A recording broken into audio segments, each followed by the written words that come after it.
Amén, hermanos. Nuevamente hoy delante de ustedes con la palabra de nuestro Señor Jesucristo. Y en esta oportunidad estamos con el mensaje Bástate mi gracia. Vamos a desarrollar este mensaje en 4 puntos. En el primer punto es dependencia y no autosuficiencia. Y vamos a tocar 3 características: dependencia, coordinación y cooperación. Para ello, hermanos, vamos a la palabra en 1 Corintios, el capítulo 12, versículos del 1 al 3. Dice así: No quiero, hermanos, que ignoréis acerca de los dones espirituales. Sabéis que cuando erais gentiles se os extraviaba llevándoos como se os llevaba a los ídolos mudos.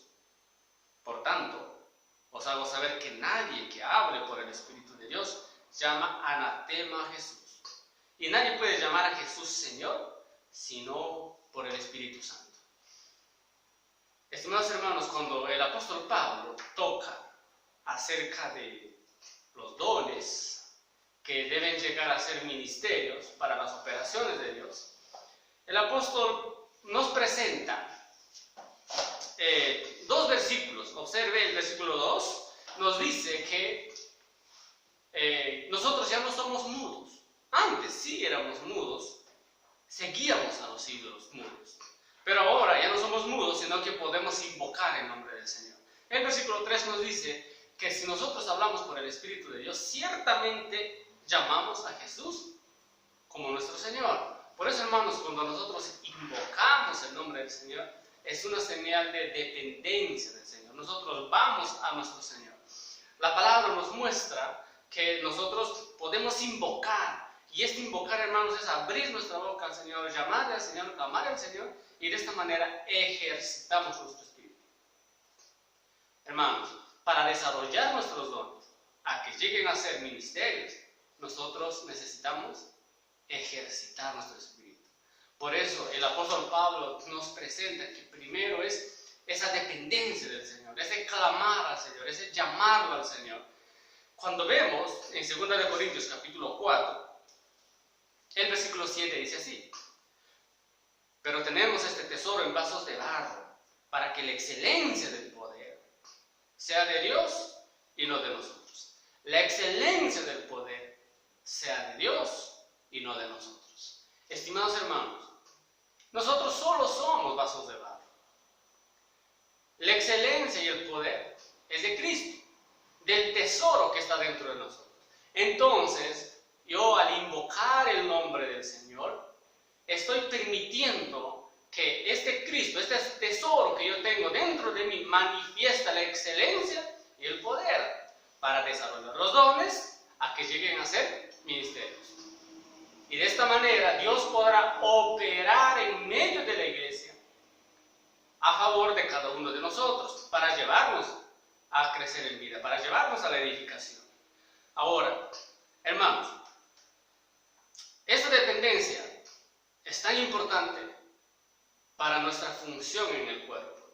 Veamos qué nos dice Romanos. En el libro de Romanos, en el capítulo 12, en los versículos 3 al 5, dicen así: Digo pues por la gracia que me es dada a cada cual que está entre vosotros, que no tenga más alto concepto de sí que el que debe tener, sino que piense de sí con cordura, conforme a la medida de fe que Dios repartió a cada uno. Porque de la manera que en un cuerpo tenemos muchos miembros, pero no todos los miembros tienen la misma función, así nosotros, siendo muchos, somos un cuerpo en Cristo, y todos miembros los unos de los otros. Estimados hermanos, yo quiero que nosotros veamos esto acá. Por una parte nos dice que nosotros somos miembros del cuerpo de Cristo y no debemos tener más alto concepto que el que deberíamos de tener. Hermanos, si yo tengo más alto concepto que el que yo debo de tener, entonces voy a entorpecer el servicio de otros hermanos. Voy a estorbar el servicio de otros hermanos. Por otra parte, hermanos, nosotros no debemos tener un concepto inferior al que debemos tener. Cuando tenemos un concepto inferior, tenemos conflicto para funcionar en el cuerpo. Hermanos, nosotros necesitamos ver lo que la palabra dice, que no todos los miembros tienen la misma función. Esto indica que la función de los demás miembros del cuerpo de Cristo yo no lo tengo. Y necesito considerar y respetar la función de otros. Necesitamos valorar la función que Dios nos dio en la iglesia. Dios nos ha dado a todos nosotros una función adecuada, una función propia para nosotros. Y necesitamos valorar esa función porque no todos tenemos la misma función, no todos tenemos la misma actividad en el miembro. Mi función es distinta que la suya y nos necesitamos mutuamente. Por eso la palabra dice, somos muchos miembros, pero hay un solo cuerpo. Veamos, nuestra cabeza da la orden y todos los miembros del cuerpo, de nuestro cuerpo, cooperan y funcionan para una determinada actividad, para una determinada operación. Y es así en el cuerpo de Cristo. En Efesios capítulo 4, versículo 16, nos muestra con mucha claridad este punto. Dice así, de quien todo el cuerpo, bien concertado y unido entre sí, por todas las coyunturas que se ayudan mutuamente, según la actividad propia de cada miembro, recibe su crecimiento para ir edificándose en amor. Hermanos, acá hay una palabra que dice así, se ayudan mutuamente. Se ayudan mutuamente. Muchos miembros, un solo cuerpo, pero todos los miembros se ayudan mutuamente. Por eso también dice que estamos unidos por las coyunturas. Es decir, hermanos, nosotros ¿qué necesitamos? Coordinación y cooperación. Es decir, por medio de la coordinación y la cooperación en la función de los miembros, en la actividad propia de cada miembro, se da la edificación. Es decir, si yo dejo de funcionar, la iglesia deja de edificarse. Si usted deja de funcionar, también la iglesia sufre en cuanto a la edificación. Porque la función de usted es la actividad propia que Dios le dio a usted. Hermanos, en ese sentido necesitamos valorar nuestra función, nuestra actividad que Dios nos ha dado. Cada miembro es especial en el cuerpo.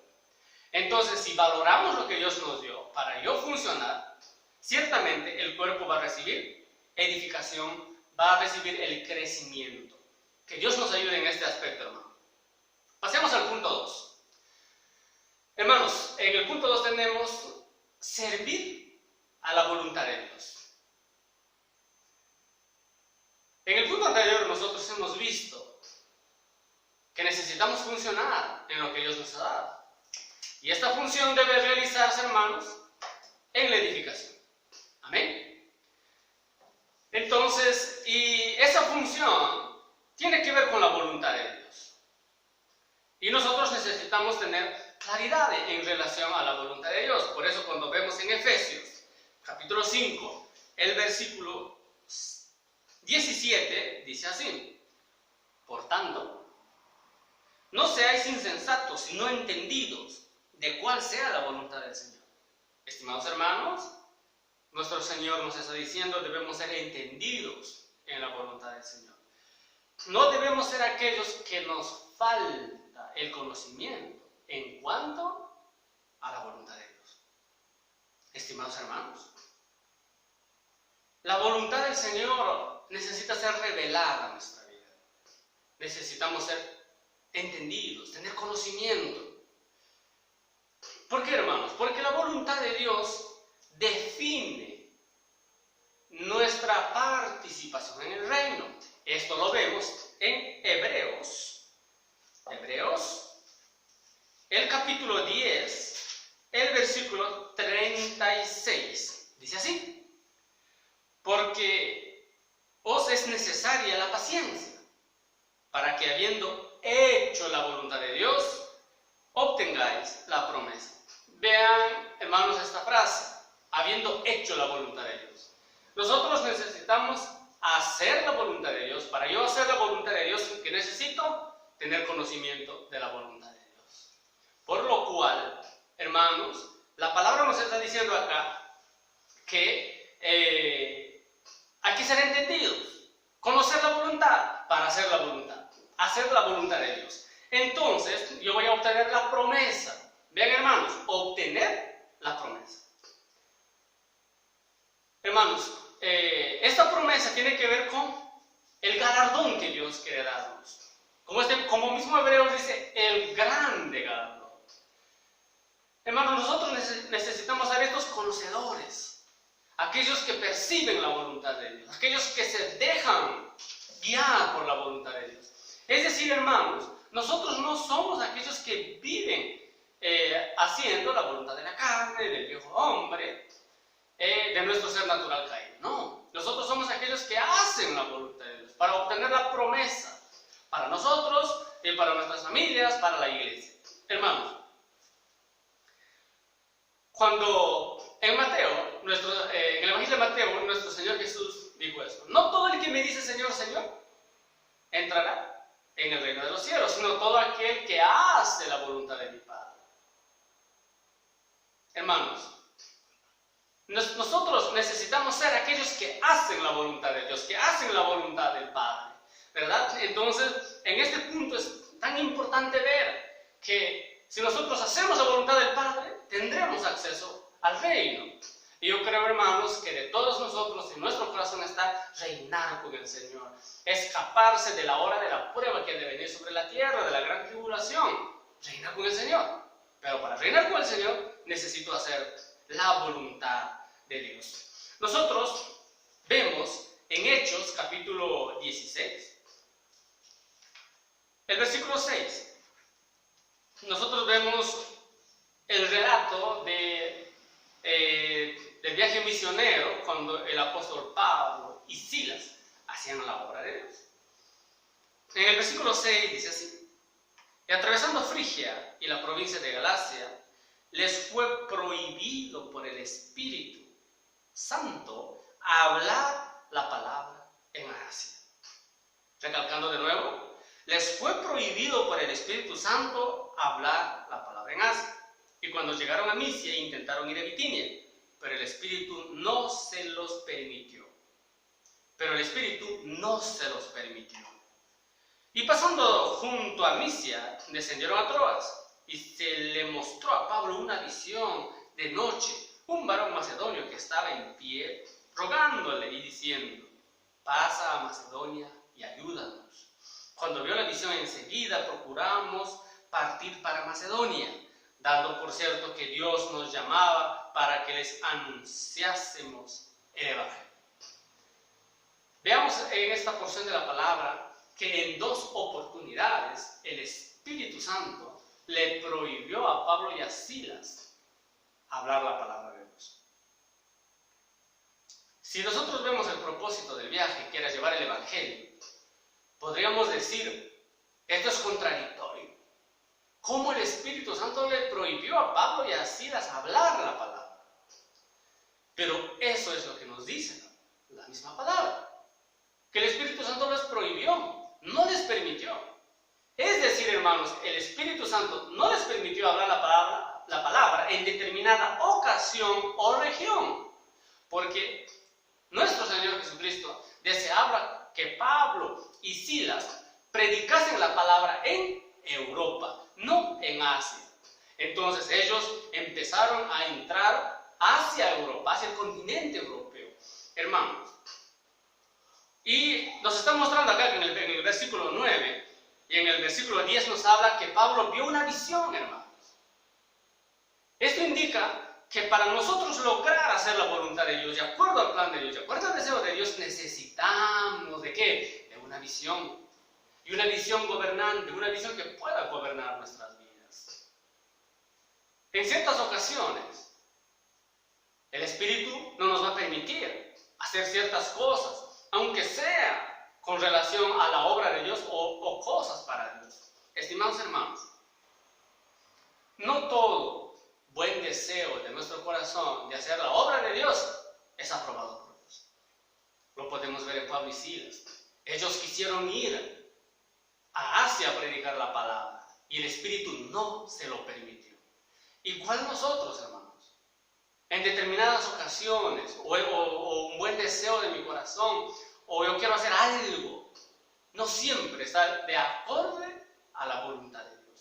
Pero Pablo y Silas eran hombres espirituales que se dejaron guiar por el Espíritu Santo y ellos lograron entrar a Europa, donde Dios bendijo grandemente la palabra del Señor.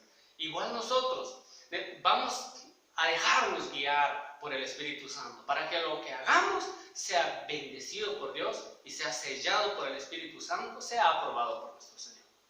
Estimados hermanos, avanzando, nosotros vemos que en Romanos capítulo 12, el versículo 2, nos muestra que, nos dice así: no os conforméis a este siglo, sino transformaos por medio de la renovación de vuestro entendimiento, para que comprobéis cuál sea la buena voluntad de Dios, agradable y perfecta.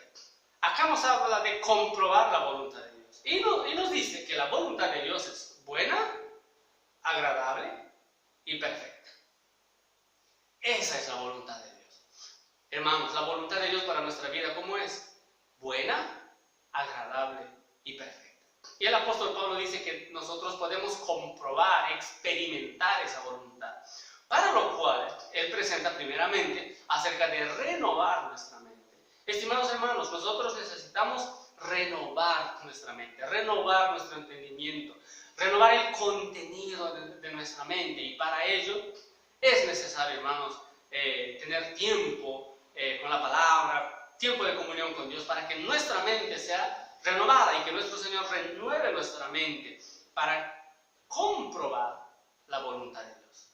Esa voluntad que es buena, agradable y perfecta. Para lo cual, hermanos, nosotros tenemos esto: 4 claves que debemos considerar para hacer la voluntad de Dios. Entonces, la primera es la unción. El apóstol Juan dice que nosotros tenemos la unción del Santo. Esa unción permanece dentro de nosotros. Entonces, cuando nosotros, hermanos, tenemos comunión con Dios, tenemos tiempo de oración, tiempo con la palabra, vamos constituyéndonos de la palabra, ciertamente, hermanos, esa unción se mueve en nuestro interior. Y cuando deseamos hacer cosas o deseamos hacer la obra del Señor, deseamos hacer la voluntad de Dios, esa unción nos va a guiar en el sentido de que nos dará paz en nuestro interior si es de Dios. No habrá paz en nuestro interior si no es de Dios. Esta unción, hermanos, permanece dentro de nosotros. Necesitamos buscar, tocar al Señor para sentir esa unción. Si yo quiero hacer algo o quiero tomar alguna decisión y la unción no me da paz, no deberíamos de insistir, aunque a veces insistimos, deseando que Dios apruebe tal cosa o tal situación. Pero sin embargo, si no es de Dios, nunca habrá paz. Y debemos de aprender a ser guiados por la unción. El segundo punto es la familia. Imaginemos que queremos comprar algo que involucre a toda la familia, queremos mudarnos de casa, mudarnos de ciudad. Todo ello, hermanos, hay que consultar con la familia. Hay que hablar con el resto de la familia. Si hay paz, si hay aprobación por medio de la familia, uno puede decir, por acá va la voluntad de Dios. Tercer punto, la aprobación del liderazgo de la iglesia. Estimados hermanos, cuando nosotros vamos a tener comunión con el liderazgo de la iglesia, debemos aprender a tener comunión. ¿Y tener comunión qué es? No, hermanos, cuando yo voy a tener comunión con el liderazgo, aún no he decidido o no he tomado la decisión. Algunos quieren tener comunión con el liderazgo y ya han tomado una decisión. Entonces ya no se llama comunión, se llama informar. Entonces tener comunión es diferente que informar. Tener comunión con el liderazgo es diferente que informar de mi decisión al liderazgo. Entonces, hermanos, aprendamos a tener comunión en ese sentido. ¿Para qué, hermanos? Para que nosotros veamos la guianza de Dios. El punto 4 nos dice, ya, el punto 4 en estas claves para conocer la voluntad de Dios es las circunstancias. Por ejemplo, hermanos, si uno quiere cambiarse de casa, cambiarse de ciudad, pero no tengo presupuesto o tengo deudas pendientes, son circunstancias. O aparecen situaciones las cuales nos impiden realizar lo que queremos. Entonces Dios ahí también nos está mostrando que no va por ahí el asunto. Amén. Por eso hay que ver las circunstancias que nos rodean. Hablemos acerca de sencillez y obediencia. Estimados hermanos, en 2 de Corintios, capítulo 1, versículo 2, 2 de Corintios, capítulo 1, versículo 12. Porque nuestra gloria es esta, el testimonio de nuestra conciencia, que con sencillez y sinceridad de Dios, no con sabiduría humana, sino con la gracia de Dios, nos hemos conducido en el mundo y mucho más con vosotros. Acompañando a esto, hermanos, demos lectura del capítulo 11, el versículo 3. Dice así: pero temo que como la serpiente con su astucia engañó a Eva, vuestros sentidos sean de alguna manera extraviados de la sincera fidelidad a Cristo. Hermanos, cuando nosotros hablamos de la sencillez, el apóstol Pablo, él fue un ejemplo en la sencillez. Él dice, con sencillez y sinceridad de Dios. Estimados hermanos, la sencillez es tan importante para creer a la palabra. Porque cuando nosotros en nuestra mente somos complicados, nos es difícil creer a la palabra. En especial estamos hablando de la palabra profética, la palabra que Dios habla en estos tiempos. Hermanos, el enemigo es astuto. Por eso, cuando dice como la serpiente con su astucia, es decir, el enemigo viene a susurrar en nuestro oído, en nuestra mente, sofisma, argumentos, fábulas, genealogías, para hacernos complicados en nuestra mente y de esta manera anular nuestra sencillez y nuestra creencia en la palabra profética. Amados hermanos, que Dios nos dé ese discernimiento para no dejar que el enemigo coloque en nuestra mente y a muchas cosas, ¿verdad?, las cuales nos hacen complicados. Que Dios nos ayude en ese aspecto para que nosotros también digamos como Pablo, con sencillez y con sinceridad de Dios. No con sabiduría humana, no con capacidad humana, sino con la gracia de Dios. Oh Señor Jesús, el Señor nos ayude en ese aspecto. Y luego veamos Romanos el capítulo 1, versículo 5. Dice así: y por quien recibimos la gracia y el apostolado para la obediencia a la fe en todas las naciones por amor de su nombre. No hay manera de ser obediente si yo no creo. Y para creer yo necesito tener sencillez. Entonces, que Dios nos ayude a tener sencillez y creer a la palabra, y de tal manera que también tengamos esa fuerza, que de Dios venga esa fuerza para obedecer a Dios, obedecer a la palabra. Hermanos, pasemos al punto 3. En el punto 3 hablamos de la formación de un ministro del nuevo pacto. En el punto 3, hermanos, el 3.1, consideremos esto: recibir la comisión divina. Recibir la comisión divina. Hermanos, vamos a Hechos, capítulo 26, el versículo 19. Dice así, Hechos, el capítulo 26, versículo 19. En la parte B dice, no fui rebelde a la visión celestial. No fui rebelde a la visión celestial. Hermanos, en nuestra etapa de formación como ministros del nuevo pacto, nosotros necesitamos considerar que nosotros necesitamos recibir una comisión divina.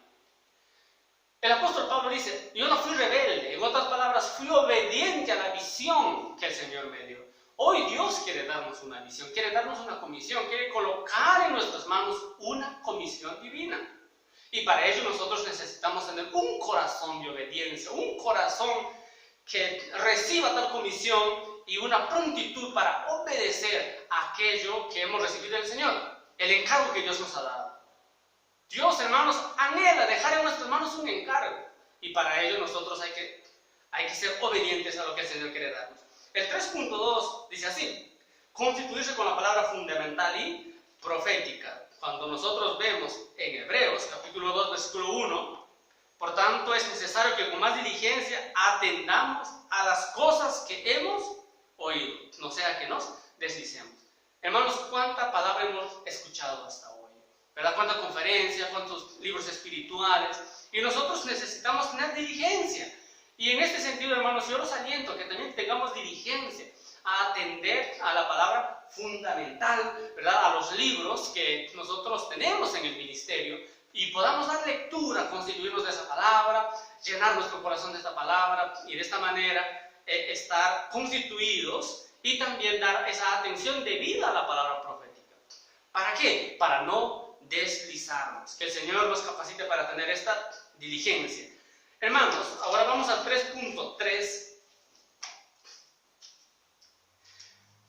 Las experiencias de las riquezas de Cristo.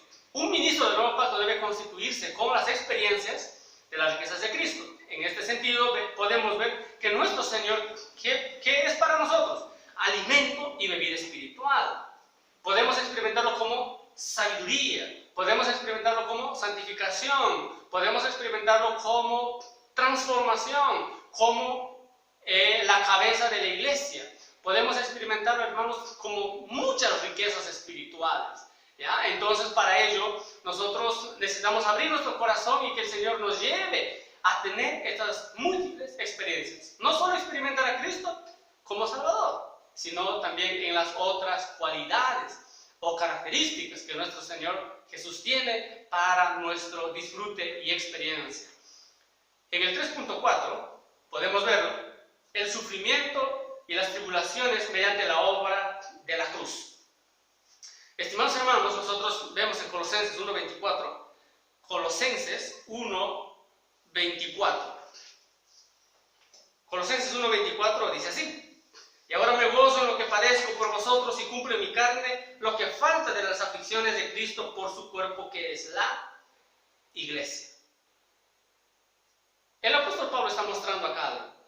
Él dice: yo me gozo en estas aflicciones, en estas tribulaciones, yo me gozo, porque el apóstol Pablo estaba centrado en ver la edificación de la iglesia.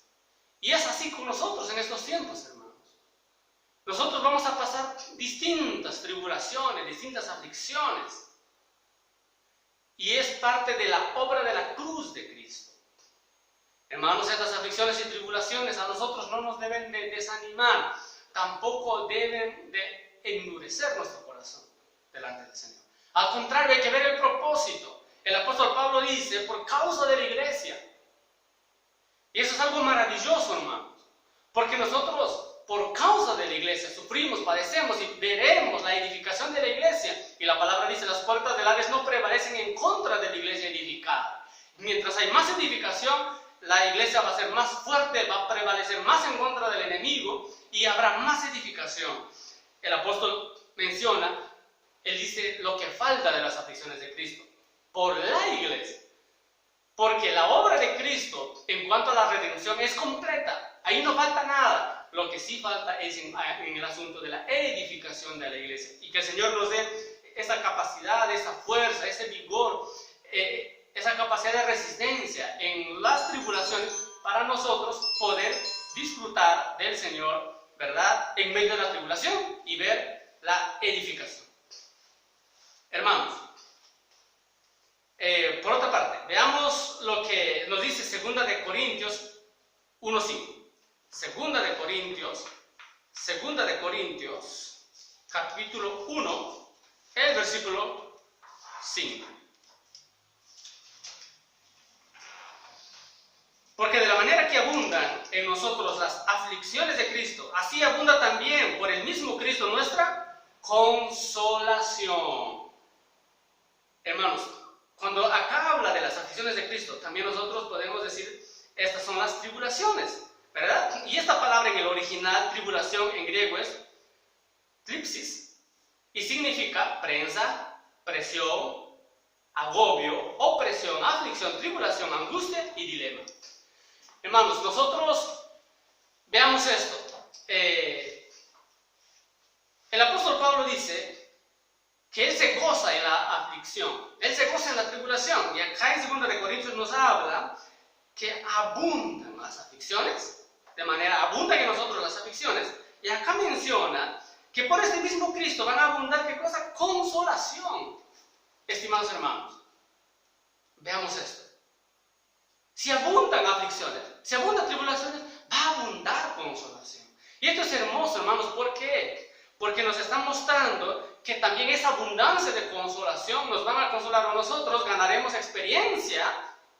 Esa experiencia va a ser constituida en nosotros y nosotros podremos ayudar a los demás, podremos consolar en las tribulaciones de las demás personas. Y esto indica, hermanos, que el proceso de aflicción, de tribulación que Dios nos hace pasar es para ayudarnos, perfeccionarnos. Es para llevar a nosotros a tener experiencias, mayores experiencias con el Señor. Así como el Señor Jesús, cuando Él estaba en Getsemaní, Él estaba orando porque a pocas horas Él iba a ir a la cruz y llevar todos nuestros pecados, nuestras iniquidades en la cruz.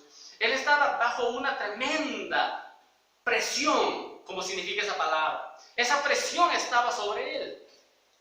Entonces, hermanos, aunque Él rogó al Padre que pasara la copa sin que la bebiera Él, pero ¿sabe, estimado hermano? Estimada hermana, el Señor pasó por esa situación para ayudarnos a nosotros. Él conoce lo que es la depresión, Él conoce lo que es la angustia. Él estaba muy angustiado. Entonces Él conoce esa situación y Él nos puede ayudar a nosotros. Vamos, hermanos, al cuarto punto. Y este cuarto punto es la gracia suficiente de Cristo. Y para ello vamos a 2 Corintios, el capítulo 12, versículos 8 y 9. Respecto a lo cual 3 veces he rogado al Señor que lo quite de mí.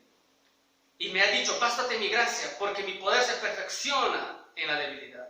Por tanto, de buena gana me gloriaré, más bien en mis debilidades, para que repose sobre mí el poder de Cristo. El apóstol Pablo, así como Jesús en Getsemaní cuando oró, le pidió 3 veces al Padre, el apóstol Pablo también 3 veces había rogado al Señor que quite tal aflicción. Y, hermanos, observen, Dios no lo quitó. Y Dios no le dijo a Pablo, sí, Pablo, yo te voy a quitar tal situación, tal aflicción, yo te entiendo. No. ¿Qué le dijo el Señor? Bástate mi gracia, porque mi poder se perfecciona en la debilidad. Hermano, bástate mi gracia. Eso es lo que el Señor quiere decirnos hoy en medio de tanta tribulación o aflicción que nosotros pasamos en el día a día. El Señor quiere decirnos, bástate mi gracia. Hermanos, cuando nosotros pasamos tal tribulación o aflicción, nosotros podemos ver en 2 Corintios, el capítulo 1, versículo 9, pero tuvimos en nosotros mismos sentencia de muerte para que no confiásemos en nosotros mismos, sino en Dios que resucita a los muertos. Observen, hermanos, sentencia de muerte. Pero tuvimos en nosotros mismos sentencia de muerte. El apóstol Pablo está mostrando que hay situaciones que van más allá de nuestras fuerzas. El apóstol Pablo dice, fuimos abrumados sobremanera, tuvimos sentencia de muerte. Hermanos, estas situaciones que son tan difíciles, ¿por qué dice sentencia de muerte? Porque es cuando uno pierde esperanza en uno mismo. Cuando uno, hermanos, se rinde al Señor, cuando ya no encuentra más fuerza para luchar, entonces uno desiste de uno mismo. Y es ahí donde el Señor viene a nosotros y no nos dice, yo voy a quitar la situación. Él dice, bástate mi gracia. Lo que el Señor quiere decir es, disfruta mi gracia, disfruta más de mí, llénate más de mí, experiméntame más. ¿Cómo soy yo? En todas mis riquezas, experiméntame. Esto indica, hermanos, bástate mi gracia. Entonces, hermanos, que nosotros podamos dar oído al Señor cuando Él diga, bástate mi gracia, disfruta de mi gracia. El Señor sabe lo que estamos pasando, pero Él busca, hermanos, que nosotros ya no confiemos en nuestra propia fuerza, sino confiemos en Dios que resucita a los muertos. Vamos en 2 de Corintios, el capítulo 4. Vamos a dar lectura al versículo 11 y 12. Dice así: porque nosotros que vivimos siempre estamos entregados a muerte por causa de Jesús, para que también la vida de Jesús se manifieste en nuestra carne mortal, de manera que la muerte actúe en nosotros y en vosotros la vida. En el versículo 11 dice, estamos entregados a muerte. Y en el capítulo 1 nos dice que tenemos sentencia de muerte. Observen, hermanos, que cómo Dios actúa en nuestra vida, cómo Dios actúa en nuestro entorno, cómo Dios busca llevarnos a que ya no confiemos en nosotros, sino que confiemos en Él. Esas situaciones que son sentencias de muerte, entregados a muerte, y todo ello, la muerte actuando en nosotros, hermanos, siendo llevados al límite de nuestra fuerza, más allá de nuestra fuerza, y donde el Señor nos habla, disfruta de mí, bástate mi gracia, disfruta más de mi gracia. Esto, hermanos, es para que nosotros podamos o aprendamos a confiar más en el Señor, a entregarnos más al Señor, a depender completamente del Señor en todo. Esto es hermoso, hermanos, porque de esta manera nosotros vamos a crecer en vida y vamos a poder ayudar a los demás hermanos. Hermanos, nosotros necesitamos ser aquellos que depositan completamente la confianza en Dios. Por eso acá nos está hablando, y cuando nos dice que en los demás actúa la vida. Hermanos, cuando el Señor nos lleva a esa experiencia de sentencia de muerte, de estar entregados a la muerte, ¿es para qué? Para que todo lo natural, el viejo hombre, para que nuestra carne pueda ser deshecha. Y nosotros, hermanos, aprendamos a vivir en el Espíritu, aprendamos a andar en el Espíritu. Mire lo que dice Filipenses 3:10. Este es algo importante con Filipenses 3:10 para que veamos lo que Dios está haciendo en nosotros. Filipenses 3:10 dice así: a fin de conocerle y el poder de su resurrección y la participación de sus padecimientos, llegando a ser semejante a Él en su muerte. Estimados hermanos, observe la porción de la palabra. Ser semejante en la muerte de Jesús, semejantes a Él en su muerte. Así como Jesús fue a la cruz y Él murió, nosotros también, hermanos, fuimos puestos, nuestro viejo hombre fue puesto en la cruz para ser completamente deshechos, para que de tal manera, hermanos, para que de tal manera experimentemos el poder de la resurrección. El poder de la resurrección es un poder permanente dentro de nosotros. El poder externo es un poder temporal, pero el poder de la resurrección es algo permanente en nuestras vidas. Y esto es lo que Dios quiere llevarnos a nosotros hoy. Por eso el Señor nos habla y nos dice que estamos entregados a muerte, para que experimentemos el poder de la resurrección. Veamos una salida hermosísima en el poder de la resurrección. Experimentar ese poder, experimentarlo en nuestra vida y llevar a los hermanos que también experimenten ese poder. Por lo cual el Señor dice, básate en mi gracia. Hermanos, yo quiero concluir con ese pequeño relato de historia que estaba en el alimento diario, hablando del hermano Watchman Nee, el hermano Nee. La historia cuenta que él estaba pasando una situación muy difícil, una situación adversa muy difícil. Entonces, él estaba pidiendo al Señor, ¿verdad? Muchas veces le pedía al Señor, Señor, ayúdame, quite esta situación. Y el hermano, en cierta ocasión, tuvo un sueño. En el sueño, ¿qué sucedió? Él se veía en una balsa, en un bote, remando, ¿verdad? Y muestra que podían esquivarse de las piedras que había en el río. Pero en un determinado momento aparece una gran roca. Entonces, él se da cuenta que iban a chocar en la roca, porque era muy grande para poder esquivarlo. Entonces él empieza a pedir al Señor, Señor, quita esa roca, líbranos de la roca. Muy bien. Y viene una voz. Él era consciente que era una voz de Dios, que le hablaba. Y le decía, ¿tienes la primera opción? Que quite la roca. Segunda opción, que eleve el nivel del agua. ¿Cuál quieres? Y el hermano Ni dijo, la segunda opción, eleve el agua. Y el Señor elevó el agua y pasó sobre la roca. No había necesidad de quitarlo, hermanos. Y según se cuenta que el hermano Lee luego despertó y entendió claramente lo que él tenía que hacer era disfrutar más de Cristo, más de la gracia de Dios en medio de la tribulación, en medio de la aflicción, y uno puede sobrepasar el problema. Y es igual en nosotros, hermanos. En muchas ocasiones Dios no quitará el problema, Dios no quitará la aflicción, Dios no quitará la tribulación. Lo que nosotros necesitamos hacer es elevar el nivel de nuestra comunión con Dios, elevar el nivel de la oración, el nivel del disfrute de nuestro Señor Jesucristo, ¿verdad? Elevar el nivel de lectura de la palabra, de los libros, y de esta manera, hermanos, nosotros seremos llevados a un próximo nivel espiritual, un próximo crecimiento, a una próxima experiencia del poder de la resurrección de nuestro Señor Jesucristo. Amén, hermanos, hermanos. Yo quiero concluir acá, ¿verdad? Yo quiero concluir con una pequeña oración este mensaje. Oh, Señor Jesús. Señor, hoy nos has dicho que tu gracia nos basta. Por eso, Señor, te clamamos que nos enseñes a disfrutar más de tu gracia. Por tener comunión contigo, por medio de la oración, por medio de tu palabra, por medio de alabarte, adorarte e invocar tu nombre, Señor. Eleva las aguas para que nosotros de esta manera podamos navegar en el río de tu Espíritu sobre los problemas. Sabemos, Señor, que en muchas ocasiones no quitarás la aflicción o el problema. Simplemente nos vas a llevar a disfrutar más de ti para que experimentemos el poder de tu resurrección. Señor, sigue trabajando en nosotros de tal manera que nos hagas ministros competentes de un nuevo pacto. Ministros competentes que disfrutan de la gracia toda suficiente de nuestro Señor Jesucristo.